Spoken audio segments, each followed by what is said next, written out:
ప్రభువైన యేసుక్రీస్తు నామములో మీ అందరూ శుభములు తెలియజేస్తూ ప్రైజ్ లార్డ్. ఈరోజు పరిశుద్ధ బైబిల్ గ్రంథం నుండి మత్తయి సువార్త 6వ అధ్యాయము 33వ వచనం చదువుకుందాం. కాబట్టి మీరు ఆయన రాజ్యమును నీతిని మొదట ఎత్తుకుడి. ఏం చేయాలి? నీతిని ఎతకాలి, ఆయన రాజ్యాన్ని ఎతకాలి. మనం ఏం చేస్తామంటే ఈ లోక సంబంధమైన వాటిని అన్నిటిని ఎదుగుతాం, పనికి మనం అన్నిటిని ఎదుగుతాం, ఉపయోగం లేని అన్నింటిని ఎదుగుతాం కదా.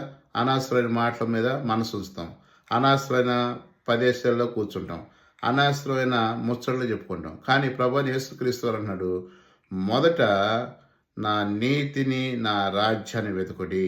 అంటే మనం ప్రభువైన యేసుక్రీస్తు యొక్క ఆయన నీతిమంతుడు కనుక మనల్ని కూడా నీతిమంతులుగా ఉంచాలని ఇష్టపడుతున్నాడు. ఆయన నీతిని కానీ మనం ఎదిగితే ఆ నీతి మనకు అనుకరిస్తాడు. తద్వారా ఏం చేస్తాడు?